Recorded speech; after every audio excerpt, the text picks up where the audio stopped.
हो मोरी देहिया भइल बापी या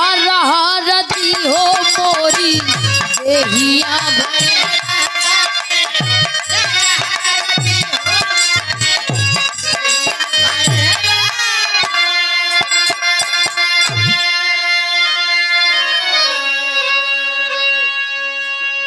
लेकिन यही के भाव में आदरणीय परम पूज्य परम सदैव परम सम्मानित श्री सूर्यभान साकेत गुरु जी लिखते हैं भैया क्या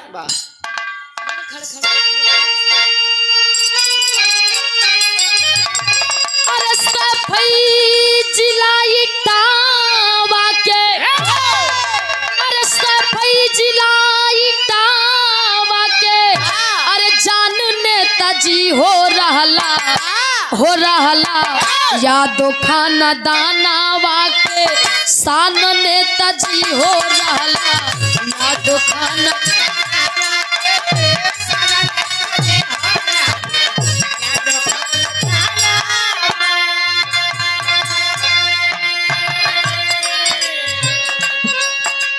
सफाई जिला इटावा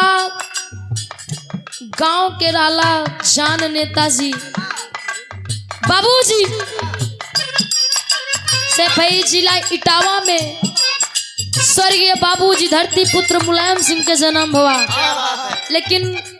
कब हो भैया पहले बंदे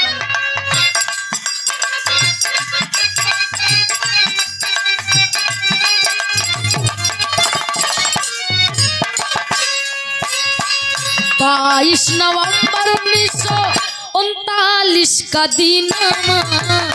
22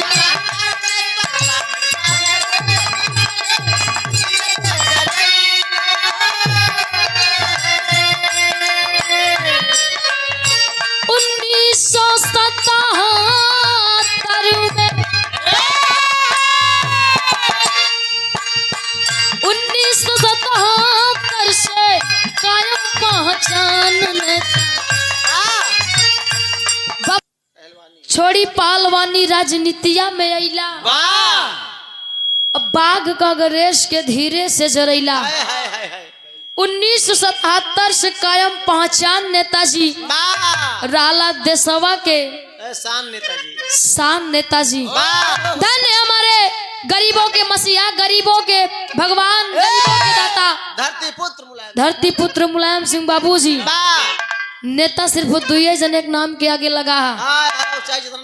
है सुभाष चंद्र बोस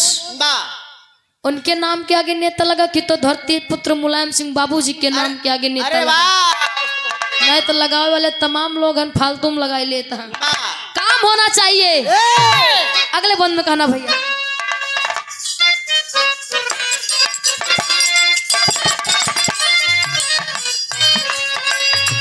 तीन बार मुख्यमंत्री यूपी के भइला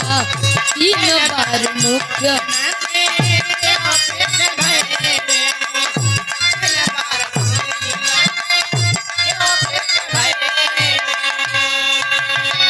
शासन पर शासन हरदम टाइटू चलैला शासन पर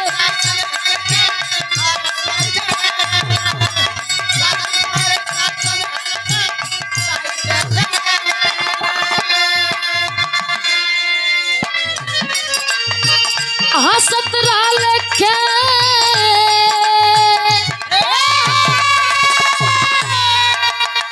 हंसत रहल के तो खाली हान नेताजी हो रहला यादो खाना दानावा के शान नेताजी हो रहला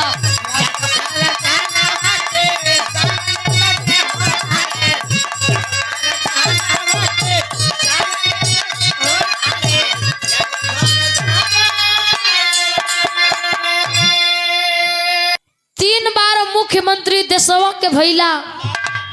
बाबूजी जो काम करके चले गए कोई नेता कर नहीं सकता है क्या बात है ना उनके जैसा नेता कोई था ना है ना कभी होगा अगले बंदे का नाम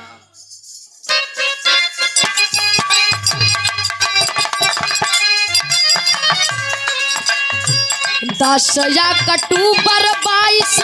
आईली समैया 10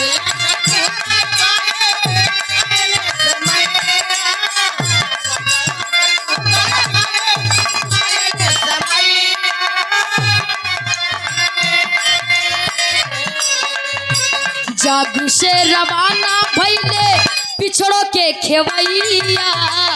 जग से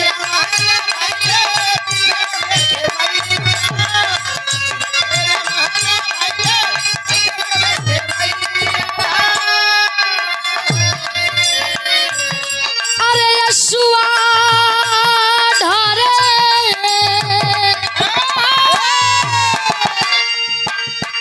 आसुआ ढारत धरती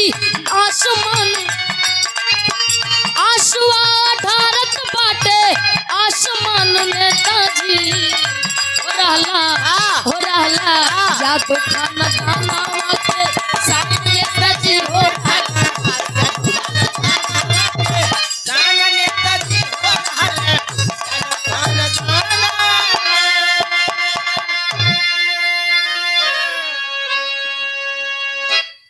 अक्टूबर 2022 में आप गरीबों के मसीहा, गरीबों के दाता, गरीबों के भगवान हम सबको छोड़ करके चले गए। कहा जाता है इंसान के साथ कर्म जाता है। क्या बात है।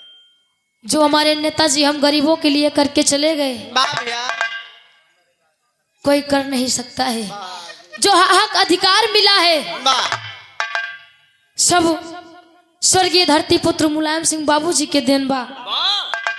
10 अक्टूबर 2022 को इस भारत को सजा करके हरी भरी बगिया लगा करके हम सबको छोड़ के चले।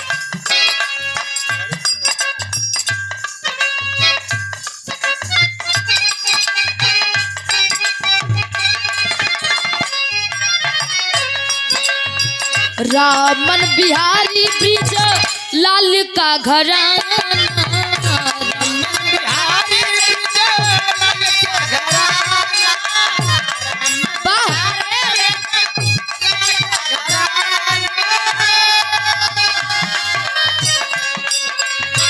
कहे सूर्य भान फिर से दरस दिखाना कहे सूर्य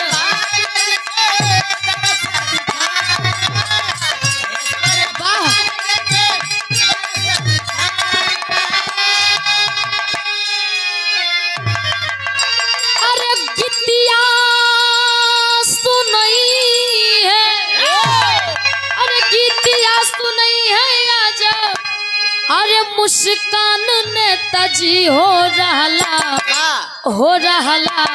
यादो खानदानवा के शान नेताजी हो रहला